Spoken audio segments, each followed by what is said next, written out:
Ladies and gentlemen, what a day. What a performance. What a bloody statement from Celtic Football Club. On this fine Easter Sunday, the boys turned up at Hampden Park and made it very clear to everyone watching. They're not just chasing the treble, they're demanding it. With a 50 hammering of St. Johnstone in the semi-final of the Scottish Cup, Celtic have now booked their place in yet another final and are just one game away from wrapping up what would be an 8th treble in 10 years. Let that sink in. 8 trebles in a decade. Now look, we've all had a few by this point, haven't we? It's a bank holiday, the sun's been out, and Celtic just ran riot in the National Stadium. So I won't sit here and pretend to give you some deeply tactical, analytical dissection of everything that happened today. Because to be honest, when your team plays like that, when the goals are flowing, the fans are bouncing, and the occasion feels that big, you're better off just enjoying it. And enjoy it, we did. This was about redemption. This was about setting things right. Let's not forget what happened up in Perth a couple of weeks ago. Celtic went to McDiarmid Park, and for reasons we'll never fully understand completely. Down tools. The energy wasn't there, the urgency wasn't there, and we left that match with nothing but questions. But from the minute this semi-final kicked off, you could see Celtic weren't letting that happen again. There was a fire in the belly. Hampden's wide pitch, the atmosphere, the stakes. It all added up to a different kind of afternoon. The sort of afternoon where Celtic don't just play, they perform. For the first 30-35 minutes, you'd be forgiven for thinking we were maybe in for another frustrating day. St. Johnstone, to their credit, were organized. They sat in compact tight. Bodies behind the ball. They made it tough. Celtic probed past it, recycled possession, looked for openings. But the final ball just wasn't landing. It was a bit tense. The sort of tension that builds when you know the better team just needs one to open the floodgates. And then we got it. That first goal, that beautiful, wonderful, relieving goal. And once it went in, you just knew. You knew what was coming. The whole tone of the match flipped. Suddenly, St. Johnstone couldn't just sit back anymore. But they had to come out, had to open up a bit, had to try and play some football. And that's when Celtic smelled blood. That's when the spaces opened, when the link-up play started to flow, when it started to feel like a training session at Lennoxtown rather than a Scottish Cup semi-final at Hampden Park. From there, it was clinical, ruthless. Exactly what you want from a Celtic team at this stage of the season. 5 goals, all well worked, all well taken. Calmac started it off, our captain, leading by example once again. His finish was pure class, and his influence in the midfield never wavered all afternoon. You could see what it meant to him. The energy, the fight, the determination. That's what you want from your skipper in the big games. And let's talk about Days in Maeda. 2 goals, a constant threat, and as relentless as ever. There's a reason Brendan Rodgers trusts this lad week in, week out. His movement, his press, his hunger, it sets the tone for the whole front line. He's one of those players who might not always get the plaudits, but he's vital. And on days like today, when he's getting into those positions and sticking them away, you realize just how valuable he is. But perhaps the most heartening moment of the afternoon came courtesy of Adam Ida. Now here's a player who's been plugging away, putting in solid performances, getting into good areas, but just not quite finding the back of the net.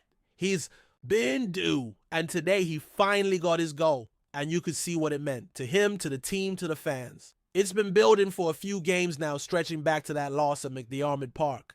Ida's work rate has never been in question, but strikers live on goals, don't they? So to see him get his reward today felt right. And I wouldn't be surprised if he adds a few more between now and the end of the season. Then there was James Forrest rolling back the years with a sharp display out wide, and even O getting on the score sheet to round things off late on.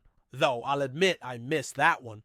Caught in the chaos of Hampden's toilet queues, feet soaked, trying to navigate my way back to the stand. But that's a sacrifice I'm willing to make when the scoreline's already 40 and the job's done. And while I'm on the topic of brilliance, we need to talk about Reo Hatate. My word. 3 assists, composure, vision, drive. He was everywhere today. I don't know what it is about some folk writing him off. Talking like they wouldn't mind if he left this summer. Have a word with yourself. Seriously. That performance today was a reminder, a big flashing sign that Reo Hatate is a top quality midfielder and we should be doing everything we can to keep him in green and white. If he does go, it'll be with our thanks and best wishes. But until that day, let's not be in a rush to shove him out the door. Midfield in general today was outstanding. Calmac, Hatate, and Matt O'Reilly just controlled the tempo, dictated everything. You could see they were playing with confidence again, with clarity. Brendan Rodgers had them drilled and focused, and once that first goal went in, it all clicked. Every player was on it. Every sub made an impact. There was a chemistry about Celtic today, a rhythm, a swagger, and it made the whole performance flow beautifully. Hampden as ever felt like home. It's starting to feel like Celtic Park East these days, isn't it? The way we play there. The way we handle the big occasions. You could see the hunger in the team today. Not just to win, but to dominate. To prove a point. To remind everyone that despite the bumps in the road this season, when it matters, the Celtic side can still rise to the moment. And that's what today was about more than anything. A moment. A statement. A performance that tells the rest of the country. We're still here and we're still chasing silver. The treble is on. One more game, one more hurdle. Aberdeen await in the final on May 24th. And if today's anything to go by, Celtic will be marching into that one with their heads held high, their tails up, and that unmistakable sense of purpose. That's driven this club through so many triumphs in recent years. It's days like this that remind you why we follow this club, isn't it? The big games, the big goals, the roar of the crowd, the sun shining down on Hampton, and 5 cracking, goals to celebrate. We'll dissect things a bit more soberly tomorrow, no doubt, but for now, for tonight, let's just enjoy it. Celtic 5, St. Johnstone 0, into the final, 1 game from glory. Aye, let's carry it on then. Part 2 of this Hampton hammering, and believe me, it only gets better the more you talk about it. There's a certain magic about days like this. You'll wake up with a wee buzz in your chest, that mix of nerves and excitement, knowing the boys are playing for a place in a final. You check your phone, scroll through the chat, everybody talking lineups, tactics, predictions, then it's on the train. Into the city scarves, out green and white everywhere, and that slow build-up of anticipation that only Celtic fans truly understand. And by the time you're standing on the steps outside Hampton, hearing the chants roll down Mount Florida, you're in for something special. And special it was. See, this wasn't just a good result. It wasn't even just a dominant performance. This was a release of all the tension that's built up over what's been a frustrating and at times frankly bewildering season. A season where the football's not always clicked, where we've had one too many draws, one too many questions about Rodgers, about recruitment, about attitude. But for 90 minutes on Easter Sunday, all that vanished. It disappeared into the spring air as the boys danced across the Hampton turf, reminding everyone that when they get it right, they don't just beat teams, they blow them away. And look, I'll say this. St. Johnstone aren't world beaters. Nobody's pretending otherwise. They're in a scrap at the bottom and they came to contain. But it takes something to dismantle a team like that.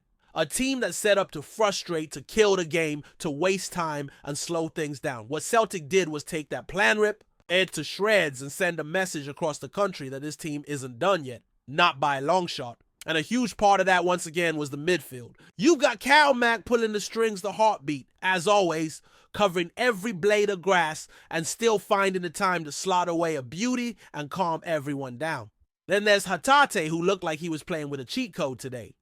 Gliding past players, slipping passes through gaps nobody else even sees, and just making the game look effortless. That's a player with top-level quality right there. And beside him, Matt O'Reilly, low, smart, sharp discipline. You don't always notice what he's doing until you watch the replay, but he never stops moving, always positioning himself perfectly to keep things ticking. It's that balance, the mix of grit and guile that makes Celtic so dangerous when we're on form. And today we were well and truly on it. Up front you had Maida doing Maida things, running like a madman, closing down every lost cause, harassing defenders into mistakes, and not just working hard but scoring too. 2 goals both taken with confidence, and he probably could have had a third if things broke right. There's a lot of debate sometimes about Maida's end product, but if he's hitting the net in games like this, there's really no argument. He's vital to what we do. And then there's Adam Ida. You could see the weight come off his shoulders when that goal hit the net. It's been coming. He's been getting into good areas, doing the right things, but sometimes it just doesn't fall. And when that happens, strikers get itchy. They start snatching at chances, start thinking too much. But Ida didn't panic. He kept his head, and today he got his reward. His movement was sharp, he held the ball up well, and when the chance came, he buried it. That goal could do wonders for his confidence heading into the final stretch. You know what else stood out today? The joy. The sheer joy on the players' faces. Every goal was met with a celebration that felt like more than just relief. It was belief. It was the kind of celebration you see from a team that knows it's found its groove again. A team that's clicked into gear at exactly the right time. And that's massive going into the run-in, because make no mistake, this wasn't just about reaching a final. This was about momentum. About building confidence ahead of the title decider in the league, about proving to ourselves and to our rivals that we're still the team to beat in Scotland. This was Celtic reminding everybody what it means to wear that badge to represent this club on the big stage. Even the subs got in on the act. James Forrest, how many times have we seen him step up in moments like this? The man's a living part of this club's history, and still when called upon, he delivers. Oh, comes on. Blake gets his goal, and you love to see it. Keeps him hungry, keeps him sharp. Rodgers will be pleased, no doubt. You could see it in his face post-match. The little smile, the nods of approval. Not over-celebrating mine, just quietly satisfied. That's a man who knows there's still work to be done. And then, of course, there's the support. My God, support today. From the moment we marched up to Hampden to the last whistle, it was non-stop. The songs, the flags, the limbs when the goals went in, you could feel it. That connection, that sense of togetherness that only comes from a club with a soul like Celtic's. There's nothing like it. Other clubs have fans. Celtic has a family. And today, that family was in full voice. So where does this leave us now? One step from another trophy. One more 90 minutes at Hampden. Aberdeen in the final. And while they'll give it everything, Celtic will go in as heavy favorites. If we show up like we did today with that same hunger, that same intensity, there's only one way that game ends. But more than just the cup. This win could light the fuse for the rest of the season. We've got massive league fixtures to come, and the title race is still alive. This performance showed that the players believe. That they're not feeling sorry for themselves. That they're ready to scrap for every point, for every blade of grass, for every moment that could define the season. And that more than anything should have us buzzing. Because we've waited all year for a performance like that. One that not only delivers on the scoreboard, but says something. A performance that roars, we are Celtic. We do not lie down, we rise. So enjoy your pints tonight. Sing your song, soak in the sunshine. Relive every goal, every chant, every tackle. Because today was special. Today felt like the start of something. A team finding its rhythm again. A manager silencing the doubters. A fan base reignited. And a cup final now firmly in our sights. Celtic 5, St Johnstone 0. Treble still on. Bring on Aberdeen. Before we proceed, subscribe to our channel and enable notifications to receive all exclusive news about Celtic FC. Don't miss any details about your favorite team. It's extremely important for Celtic FC fans. Just 3 months ago, Alex Val was trudging out of Parkhead. His loan spell at Celtic cut short and questions swirling over his readiness for the top level. Fast forward to today, and the young left-back is on the brink of a sensational career. Twist that not even the most optimistic punter in Glasgow could have predicted. Borussia Dortmund, the German juggernaut with a penchant for polishing Europe's roughest gems, have come knocking, and they want Vale. It's a tale that drips with drama. Vale arrived in Glasgow with promise, brought in by Brendan Rodgers to add depth and dynamism on the left flank. Yet his stay was fleeting. 10 starts, flashes of talent, but no real moment to cement himself. And when January rolled around, off he went. Another loanee shuffled out the back door. This time to Italy, to Como, to a side more familiar with survival than spotlight. And yet something clicked. Under the guidance of Cesc Fabregas, yes, that Fabregas, Val began to bloom. The 20-year-old didn't just find his footing, he grabbed the opportunity with both boots. Fabregas couldn't hide his admiration, praising Vale's consistency and underlining the untapped potential simmering beneath the surface. In just a few months, he's become a pillar in a Como side now virtually guaranteed safety in Serie A, sitting 13th and a comfortable 15 points clear of danger with 5 matches to spare. But it's not just his form that's making noise, it's the interest. Dortmund, famed for transforming promise into world-class pedigree, are ready to trigger the $5 million release clause in his Barcelona contract. Val, once deemed not quite ready for Celtic's weekly battles, is now seen as a project worthy of the Westfalenstadion. There's cruel irony here too. Vale made one of his last Celtic appearances against Dortmund, off the bench during a chastening Champions League drubbing. Now the same club that dismantled his former team is poised to offer him a new footballing life. From a cold January, goodbye in Glasgow, to a potentially glittering Bundesliga summer, Vale's journey has become the stuff of sporting theater. It's proof that sometimes a detour in Italy and a bit of belief from a legend like Fabregas is all a young man needs to change his stars. And for Celtic fans, there's a lingering pang of what could have been as they watch one who slipped through their fingers now dance toward the elite stage. Hello, fan! Don't forget to like and subscribe to the channel, as it means a lot to Celtic FC. Also, share your opinion about the news in the comments below. See you in the next video.